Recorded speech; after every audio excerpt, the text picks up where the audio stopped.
I remember you were born in '77. Yeah. You preserved that thing. Thank you. But but I remember the pictures and the right. They showed us crabs. They showed us crazy Yikes. STDs. We were terrified. We did not want to have sex because we were terrified of whatever this would happen to. Can we us. put a pin in it really quickly? What were those people doing to get those bumps, moles?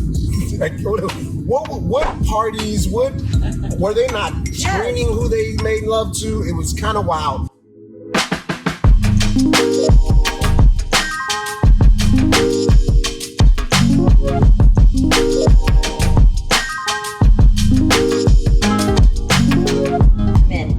I'm in. I'm going in because guess what? Our kids matter to me more than anything. Alrighty. So I have lights and it's like a studio now. Here we are. This is Amber. Yes.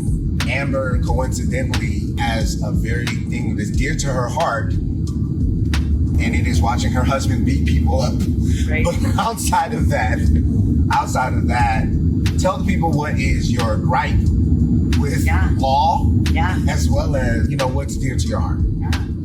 Well, my husband is Tito Ortiz. He's an MMA fighter, but Salute. First and foremost, before that, and even part of that is we're raising 13-year-old boys, and we were made aware that our school has, since 2018, made it a part of their curriculum that I cannot opt them out of sex ed.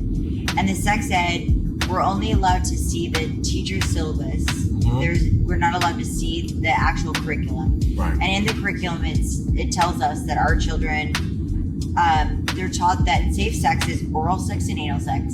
Which reason why I wanted you to do this, because I think that's wild. I'm not saying that I don't believe that. I just think that that's a wild thing that's happening. At 12 years old, you're being taught that anal sex and oral sex is safe sex instead of abstinence, contraception, you can get an STD, STDs, you can die, whatever.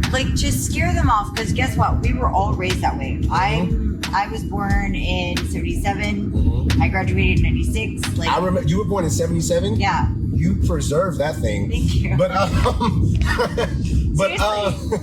I remember the pictures and the right. They showed us crabs. They showed us crazy Yikes. STDs. We were terrified. We did not want to have sex because we were terrified of whatever this would happen to. Can we put a pin in it really quickly? What were those people doing to get those bumps, moles?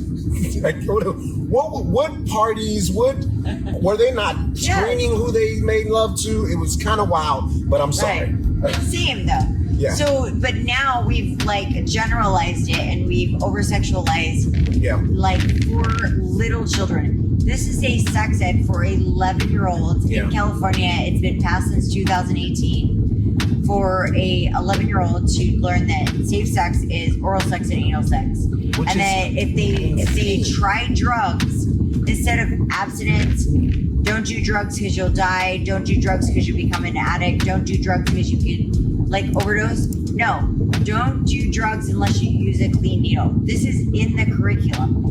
So how we had DARE and yes, don't do drugs. Just don't do drugs. Don't do it. Yeah, just don't do drugs. Because you could die.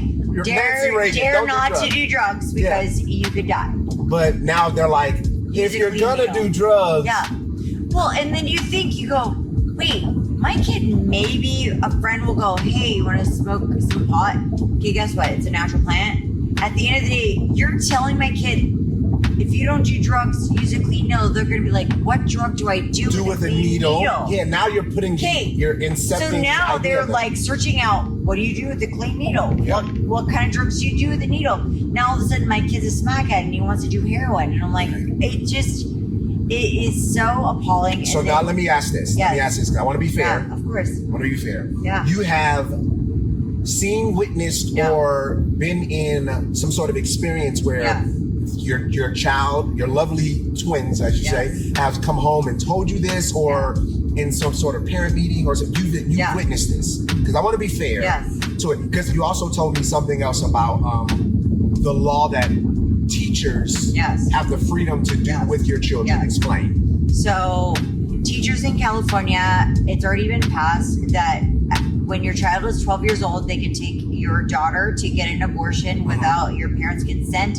or knowledge, which is like heartbreaking. It is very, and I have a hard time because my logic tells me. If you have a daughter, like you're like, wait, what? Like my logic tells me that is kidnapping. Yeah, in a sense, right? It is 100%. Because without consent, you're also like it's a sexual act. Yes. And you're teaching children not to speak to their parents about something as important as that, right? Wow. And then they also have passed a law in California that you can go get the gender hormone therapy without your parents' consent. Now that is wild. That's wild. Again, it just breaks my heart because little kids, my kids forget to fucking wear deodorant. They forget to brush their teeth. They don't wear matching socks. They're kids. They're little kids. They forget. Don't embarrass them. No, but for real, no, I get it. But this is real life. So you're telling my kid that he needs to choose his gender and he needs to choose if he's a boy or a girl when he doesn't even know if he's wearing deodorant tonight? So in your belief, in the way that you think that it is it's a perpetuated attack on children or youth. They're stealing parents' rights, but they're also they're stealing innocence of our children, and that is not okay. And already movies, cartoons, and ignorance, commercials, they're steal our children's innocence all day long, and we have to go through it, right? And our kids are 13 years old, but they don't own a cell phone. They don't have a cell phone. They don't have an iPad. They have no electronics. Gotcha. Besides a video game, but they have to have straight A's to play. Fair enough. And we don't play them. And I'm because I want them to understand the value of the power of this electronic. Yeah. They have access to the world. This is true. And to things that their little minds can't even comprehend. They can't value. They don't understand. And for someone to go, oh, just give your kid the Google, and don't just give your kid a Chromebook and give your kid a cell phone. And I'm I will not. So then here's a question, because we've already established that you have lost your social media privileges because you kind of go hard on this. You know what? I reboot. I lost at 90,000 verified. I'm back up to 30,000 verified. Very nice. I'm working back up. Yeah. But so how do you have any ideas? Do you have any resources? Yeah. It may be so much to ask because you're, coming from a wonderful night with your friends, but what are resources that people can look at? I'm a part of Mom's Army. Mom's Army. It's more so for families. So Mom's Army is a collective. It's a collective of parents, moms, grandmas, grandpas, gay, straight, no matter what, because we've been hijacked. We've been hijacked on all fronts. Because it's not about sexual preference. It is not. Well, and it's not about race. Yeah. It's not about color. It's not about religion. It's not about any of those things. When you are trying to sexualize children, there is no variable outside of that. It's everyone's children. And when I say our children, I mean our children, all of our children. So when people try to pigeonhole you into saying, oh, but you only care about this, I'm no, I care about everyone's children, and everyone's children they're matriculating through the system with teachers who are glad to teach them. I remember a time where it was a parental consent to have conversations about sex, because it's such a personal, intimate thing. Of course. And that you can't just take my child and say, this is what I'm going to teach your child, because one, I don't know fully your background as a teacher. I don't know your religious background. I don't know what you think or what you think is okay. To tell a child, that oral or anal is safe. Here's the sad thing is there are parents who don't care. There are. We all know them. My husband was raised by drug addicts. He never knew a mom and a dad scenario. And look at him. Look at how he turned out. Right. And guess what?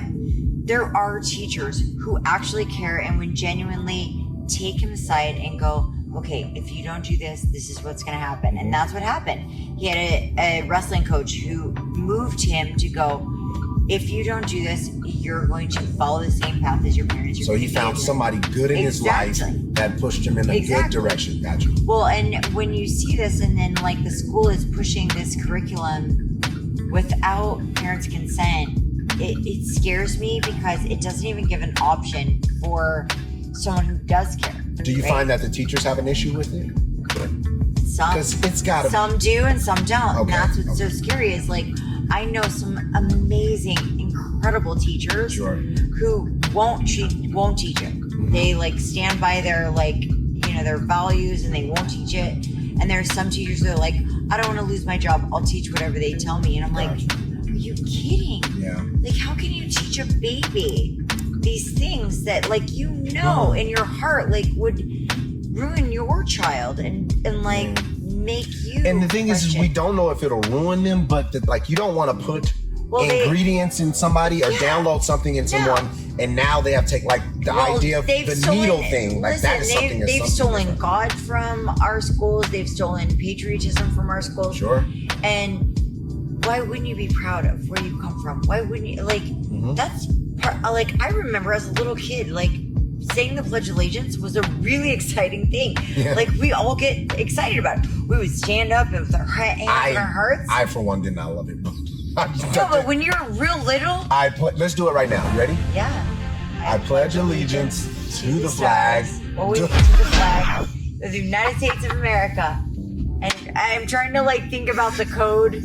I'm sorry, it's like a pound. But it's super important because my kids, they had to ask to do the Pledge of Allegiance in school.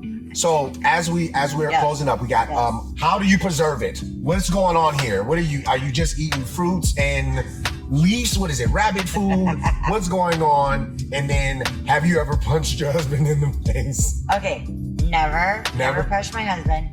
Second, sleep is God. I drink a lot of water. I juice. You say sleep as you're not up. You're up at 1 o'clock. But I juice. Well, and I'm never in Vegas, so we go to bed at midnight. And we wake up at 11. Yeah. But I juice. Mm-hmm. Juicing is huge because you need all of those nutrients. Get the proper vitamins. Mm-hmm. Drink a lot of water. Get a lot of sleep. Healthy sex helps. I'm sure. It comes full circle. Well, for an adult. Yes. For an adult. And you need that for stress reliever, just so you know. Because when you have children, you need it. Well, we're going to get you to some sleep. I really appreciate you doing my show, my platform. Yes. Please, guys, follow CabManJames on all social media. Yes. Subscribe to the channel. We have Miss Amber here. Yes. An amazing, amazing mother and activist, as well as a tired person who's going to go to sleep right now. Yes, I am. I'm and is a little rusty on the Pledge of Allegiance. Way rusty. I was I just pledge allegiance to everything that is American and what we stand for. Because we should be proud of where we've been raised. Mm-hmm. We should be proud of how hard our parents worked. Yeah. We should be proud of all the veterans and all of the acting troops that are putting themselves and their lives on the line. Mm-hmm. That should be number one to anybody who's American, because guess what? You don't have to do it. I thank you, and please check out my channel and have a great evening, okay? You too. Peace. Thank you.